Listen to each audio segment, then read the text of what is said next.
Hola guys, welcome back to my channel. My name is Roxanne. If it's your first time here, then welcome. Today I want to talk to you guys about some of my most anticipated releases of 2020. Some of these, just a couple, have already come out just because it took me a little bit longer than I wanted to get this video up, but some that have already come out is Woven in Moonlight by Isabel Ibanez. I don't know if I gotta look at the cover. Yeah, Ibanez. This is a young adult Latinx fantasy magical realism story that I've heard amazing things about. It's about like history and revolution, and apparently it's beautifully written, and the cover is absolutely exquisite, so I cannot wait to read that one. Another one that has already come out is The Little Bookshop in the Seine by Rebecca Raisin, and this is #1 in the Little Paris collection, and it's just a cute contemporary book about books, book about bookstores. I think a woman is given the opportunity to open a bookstore or work in a bookstore in Paris, and she takes it, and I just like, those are sort of my kind of go-to comfort reads. So yeah, that one. Then we have on January 28th, we have Children of the Land by Marcelo Hernandez Castillo. And this is a Latinx memoir that is about immigration from Mexico into the United States. And obviously I'm always for Latinx books, I'm always for Latinx memoirs specifically, and for different stories and different voices that add to you know, what the immigrant experience can be like. Then we have a contemporary romance that comes out February 4th called The Worst Best Man by Mia Sosa, and this is just, like I said, a contemporary romance with Latinx author and main characters. Then we have the third in a middle grade fantasy series that I love called the Love Sugar Magic series, and the third, called A Mixture of Mischief, comes out also February 4th of 2020, and this is all a story of, these are all stories about a family of witches who can perform magic, who through their baking their magic manifests, and it's middle grade and just really beautiful and sweet. Also on February 4th 2020 is The Lost Book of Adana Moreu, and this is by Michael Zapata. This is a Latinx sci-fi about a woman who writes a science fiction book, and I think it's lost or is burned or something like that, and then many like decades later it's found in the closet of this individual, and so there's this whole mystery about who this person is and why is their manuscript suddenly found, and what did they have to say, and it might have like different sort of dimensions, so it'll be sci-fi, but I don't think it's going to be too hardcore sci-fi. We'll see. I'm not too big into sci-fi, but it is a Latinx author with Latinx characters, so of course I had to give it a try. On February 11th we have Untamed Shore by Silvia Moreno Garcia. I mentioned the last two and also The Worst Best Man in my most recent book haul. I do have arcs for these, and this is going to be Silvia Moreno Garcia's first non-fantasy book set in Baja California, and it is a sort of thriller crime mystery.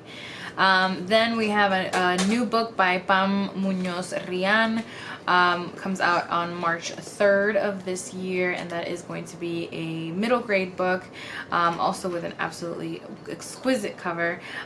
She is the author of Echo and of Esperanza Rising. I loved Esperanza Rising when I read it a few years ago, so I'm very excited to get into this one, and I think this has like some sort of myth, sort of like old myths involved in them.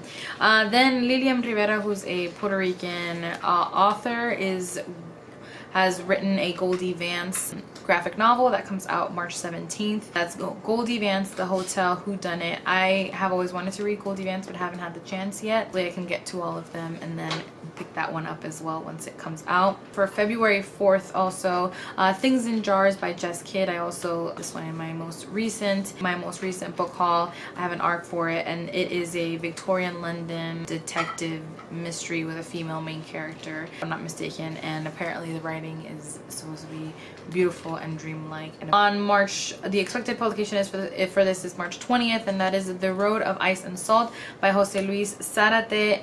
It was translated by David Bowles. This is a paranormal vampire LGBT fantasy book that is a Latinx author. So that's pretty much all I need to know. I haven't read a vampire book in probably since Twilight, but maybe I will enjoy it. Then on March 24th, definitely one of my most anticipated, for real, is The Glass Hotel by Emily St. John Mandel. She's the author of Station 11, which is one of my favorite books of all time, and I can't wait. Honestly, I haven't looked into what it's about because I don't really want to know anything about it at all. I just want to know that she wrote a new book, and I'm excited to read it. And on March 31st, 2020, I think might be the US publication. I feel like I've seen some of the UK booktubers already read this, but maybe they just had arcs. It is The Other Bennett Sister by Janice Hadlow, and this is taking a look at Pride and Prejudice through the eyes of Mary. I tried to read a Mary Bennett perspective Pride and Prejudice retelling this past year and DNF'd it because it was so not good and not right, and it didn't feel like it was genuine to the characters or the story that we knew at all. So I'm very excited to see if this one will do that any better. April 7th, 2020, we have a middle grade book that I'm incredibly excited about. It is Ghost Squad by my dear friend Claribel Ortega.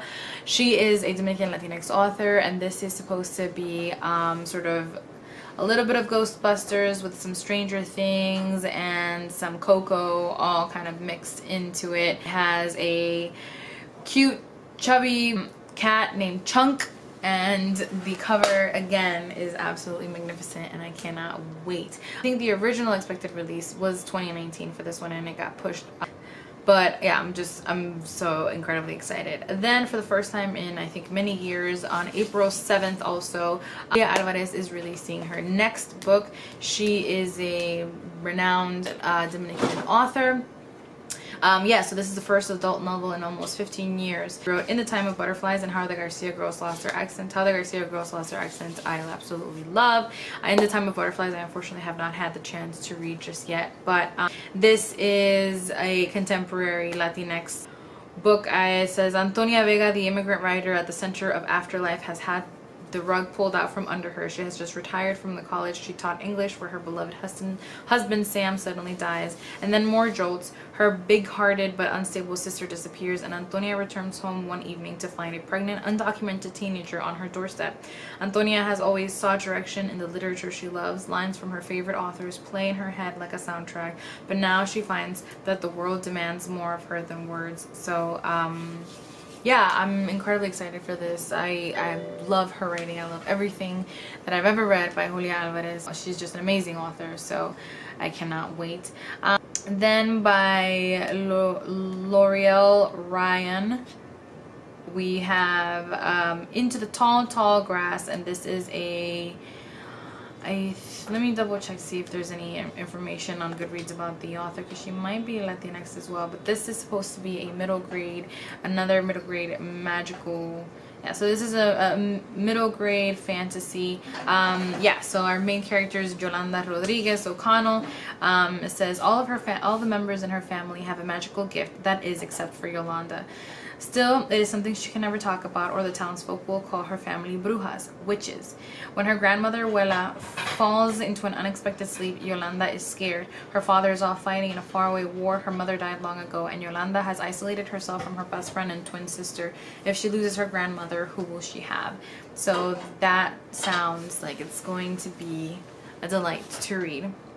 And that one comes out April 7th. Is May 5th of 2020, we have the next Elizabeth Acevedo. You guys know that she's one of my favorite authors, definitely one of my favorite YA authors.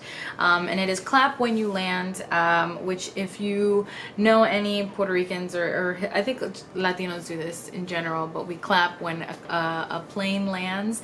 And so it's going to be just another Latinx young adult that I'm very, very excited about. The 12th, we have The Total Eclipse of Nestor Lopez by Adriana Cuevas, and this is another middle grade fantasy.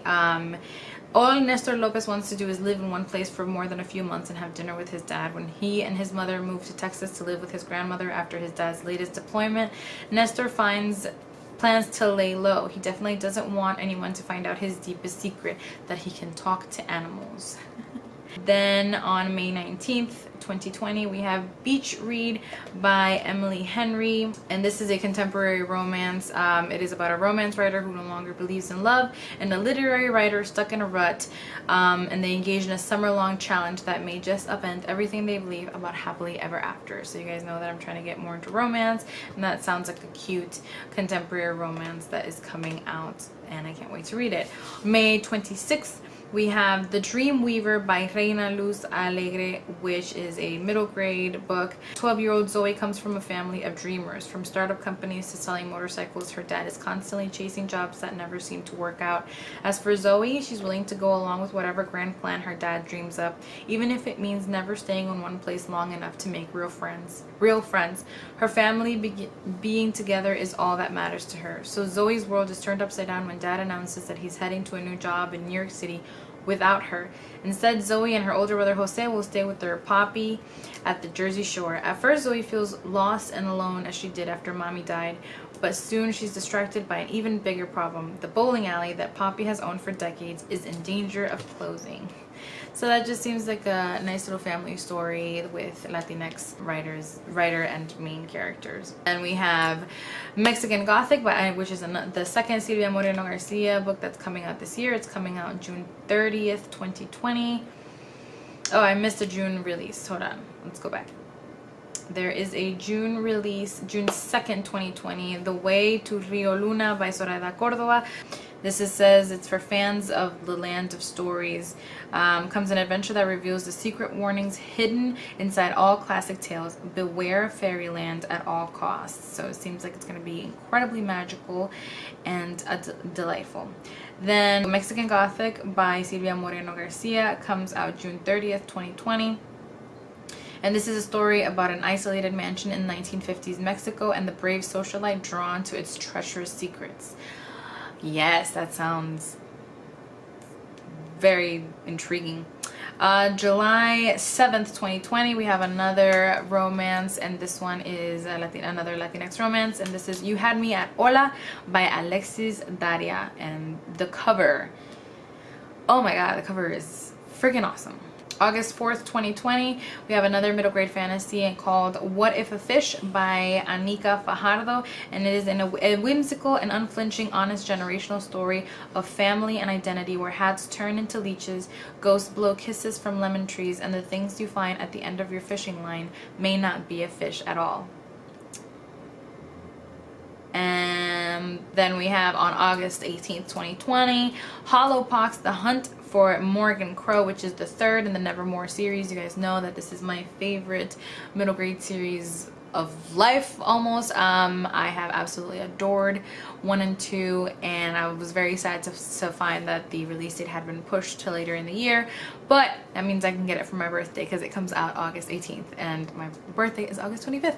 So yes, that is the third in the Nevermore series. If you have not read books 1 and 2, please do yourself a favor and check them out. Then last but not least, and we only go up to September, and you guys know September is always full of amazing new releases, so I will probably do another updated one of these, and it is Transcendent Kingdom by Ya Jessie, and this is her second book. She is the author of Homegoing, which I loved.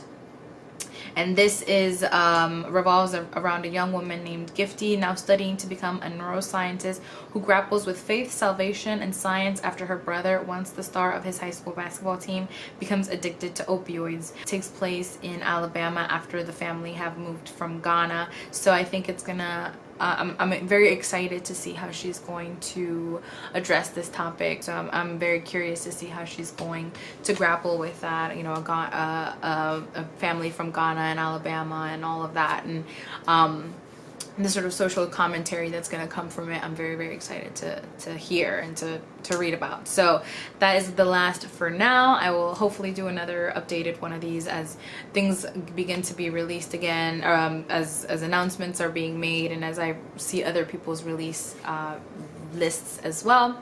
So as always, thank you for watching and for listening. Let me know if you are as excited about some of these or all of these as I am. Thank you for watching and for listening. I love you guys very, very much.